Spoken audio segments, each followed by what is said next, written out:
Hello दोस्तों, कैसे हो आप सब लोग। तो एक बार फिर से आपके लिए लेके आ गए हैं हॉरर स्टोरी, वो भी हिंदी में। तो आज की स्टोरी कुछ भयानक होने वाली है, तो ज़रा ध्यान से सुनिएगा इस स्टोरी को। अगर आप नए आए हैं इस चैनल पर तो चैनल को सब्सक्राइब करना ना भूलिएगा और वीडियो को भी लाइक कर दीजिएगा। तो चलिए शुरू करते हैं आज के हमारे इस स्टोरी को। हॉरर स्टोरी इन हिंदी की इस भाग में आपका इंतजार एक भयानक रात कर रही है। ऐसी रात जो चीख की गूंज से सहमी हुई है। पेड़ पौधे सब शांत है और घना अंधेरा किसी शैतान रूह के आने का संदेश पहुंचा रही है। भयभीत साया जो रोंगटे खड़े कर दे। यह कहानी रजत की है। रजत वह लड़का है जिसका जीवन मात्र सुंदरता और धन के समीप है, मतलब पास में है। रजत को अपनी जिंदगी में दो ही से प्रेम रहा है, एक तो लड़की और दूसरा धन। दोनों को वह बेखूबी इस्तेमाल करना चाहता था। तो चलिए शुरू करते हैं, आखिर क्या हुआ रजत के साथ जिसकी वजह से सस्पेंस हम क्रिएट रखते हैं। लास्ट तक सुनिएगा स्टोरी को। एक सुनसान रात, पूरी शहर जब नींद से अपने रिश्ते को मजबूत कर रहा था, लेकिन एक घर पर रजत फिलहाल अभी भी जगा हुआ था। मोबाइल की स्क्रीन पर टकटकी लगाकर अपने दोहरे चरित्र का परिचय दे रहा था। मतलब वो एक मोबाइल एडिक्टिव लड़का था जो सारे दिन फेसबुक इंस्टाग्राम पर लगा रहता था लड़कियों से बात करने के लिए। एक चरित्र में वह अपनी वह सोच को उजागर कर रहा था जिसमें धन हो और दूसरे में इधर गिर्द लड़कियां ही हो और जमावड़ा हो। मतलब एक तरफ वो ख्याल कर रहा था कि उसके पास बहुत ज़्यादा धन हो और दूसरी तरफ वो ऐसा ख्याल कर रहा था कि मेरे चारों तरफ लड़कियां ही लड़कियां हों, मतलब बहुत सारी लड़कियां हों। और दूसरी ओर वह डिम्पल से बात कर रहा होता है। डिम्पल उसकी गर्लफ्रेंड का नाम है। यह उसकी 12वीं महिला मित्र है। वह हर एक लड़की के साथ 3 से 4 महीने तक ही बिताता था। डिम्पल बेहद ज़्यादा अमीर परिवार से ताल्लुक़ रखती थी। बाकी लड़कियों की तरह ही रजत ने डिम्पल को भी झूठे पर्दों में ढक कर रखा हुआ था। मतलब डिम्पल को अपनी सच्चाई आज तक उसने कभी नहीं बताई। उसने डिम्पल के समीप अपने माता पिता की वह छवि प्रस्तुत करी जो उन्होंने कभी निभाई भी ना हो। कहते हैं ना कि किसी की छवि को घुमील करना बेहद आसान है, बल्कि उसका नाम बनाना कठिन है।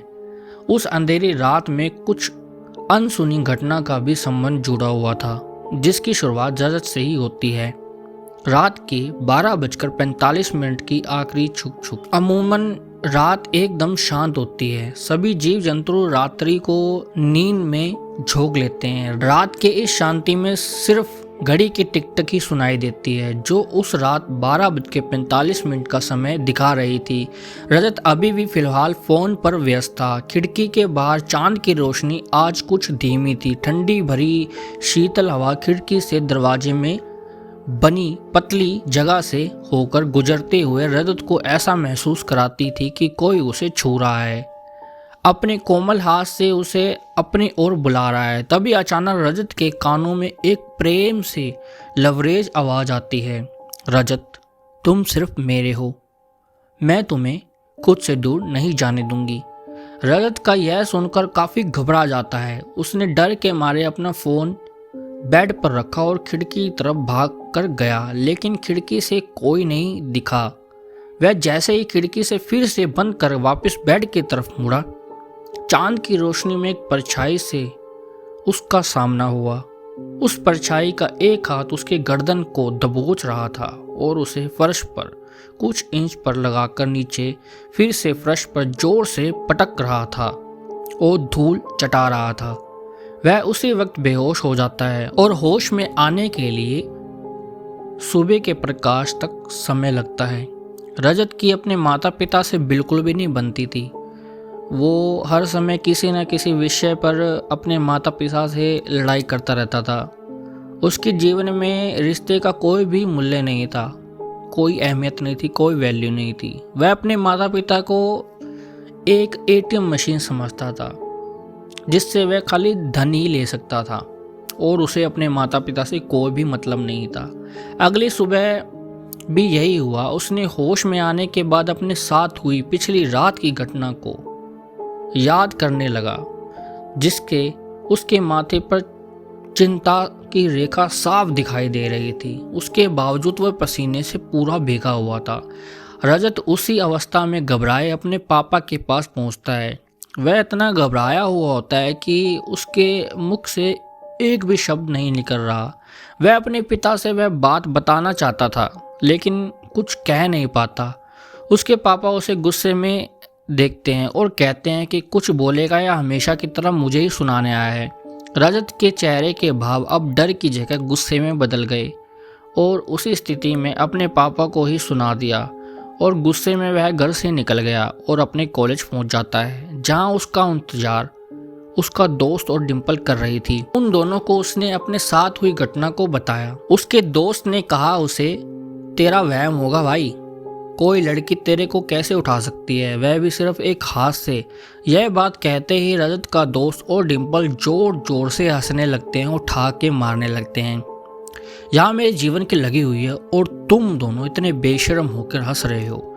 रजत दबी सहमी आवाज में कहता है, अरे तू इतना क्यों डर रहा है, अब सब ठीक हो जाएगा। रजत के दोस्त ने उसे तसल्ली देते हुए कहा, लेकिन रजत ने अपने मन में यह ठान लिया था कि वह अब अपने घर पर नहीं रुकने वाला, सब छोड़कर कहीं दूर चला जाएगा। रजत का यह फैसला सुनकर उसका दोस्त उसे रुकने की सलाह देता है और कहता है कि रजत को अपने परिवार को अकेला छोड़कर नहीं जाना चाहिए, लेकिन वह ठान चुका था कि उसे अपने परिवार से कोई मतलब नहीं है। वह यही सोचता था कि उसके परिवार उसके प्रेम भाव नहीं रखते। इस पर डिम्पल कहती है कि अगर तुमको नक्की कर ही लिया है कि तुम्हें अपने शहर छोड़ के जाना है, तो आज रात तो तुम मेरे साथ मेरे शहर लखनऊ चलना चाहोगे, वहाँ अपनी नई जिंदगी शुरू करना। रजत को डिम्पल का सुझाव राज आता है। रजत ने डिम्पल के कहने पर घर से अपना बैग पैक कर सही तरीके से पैक कर चंडीगढ़ रेलवे स्टेशन पर पहुंच जाता है। डिम्पल ने उसे प्लेटफॉर्म नंबर 4 पर आने को कहती है। रजत 10 बजे छुप छुपाकर अपने घर से निकल जाता है। उसे बाहर जाने में अजीब लगता है। रजत का यह रात बाकी रात से अलग होती है। मौसम में सर्द हवा की मौजूदगी तो होती है, लेकिन फिर भी रजत को घुटन महसूस कराती है। जैसे ही समय का पहिया रात के 12:45 पर पहुंचता है, प्लेटफॉर्म पर एक ट्रेन की एंट्री होती है। रजत पूरी तरीके से घबराहट से भरा हुआ होता है। अभी डिम्पल रेलवे स्टेशन पर नहीं पहुंचती। स्टेशन भी पूरी तरीके से किसी शमशान घाट के रूप जैसा लग रहा होता है, कोई भी वहाँ नहीं होता। और रजत को कुछ समझ नहीं आ रहा होता। डिम्पल का इंतजार करते हुए उसने इधर उधर हर दिशा में उसने देखा, लेकिन डिम्पल उसे कहीं भी नजर नहीं आ रही थी। तभी फिर से एक ध्वनि रजत के कानों में गूंजती है, रजत मेरा इंतजार कर रहे हो ना। यह वही आवाज़ थी जिसे रजत ने अपने रूम में सुनी थी। इसमें भी वही भाव की दस्तक थी। फिर वह आवाज़ एक भयंकर हंसी में बदल जाती है। रजत अपना होश खो चुका होता है। तभी वो आवाज़ ट्रेन का दरवाज़ा खोल उसके सामने आती है। यह और कोई नहीं बल्कि डिम्पल होती है। रजत डिम्पल को देख लंबी सांस लेता है। वह जल्द से उसका हाथ थामे ट्रेन पर बैठ जाता है, लेकिन ट्रेन के भीतर का दृश्य देखकर वो बहुत घबरा जाता है। ट्रेन में कोई भी नहीं होता। रजत डिम्पल से इस बारे में पूछता है तो डिम्पल उसे कहती है कि यह ट्रेन स्पेशल है, जो केवल एक बार ही चलती है हफ्ते में। जिस डब्बे में वह बैठे हैं वह महंगा है, इसीलिए कम ही लोग इसमें सफ़र करते हैं। रजत डिम्पल की बात मान जाता है। ट्रेन में घुसते ही डिम्पल उसे कहती है कि उसे बाथरूम जाना है, तो रजत अपनी सीट पर बैठता है। रजत जैसे जैसे अपनी सीट पर जा रहा होता है, उसे कुछ जानी पहचानी कई लोगों की बात सुनाई देती है, जिससे वह कभी अवगत होता है। उसने वही आवाज़ पहले भी सुनी हुई होती है। उसे लगता है कि वह काफ़ी थक चुका है, इसीलिए खाली ट्रेन में से भी आवाज़ आ रही है।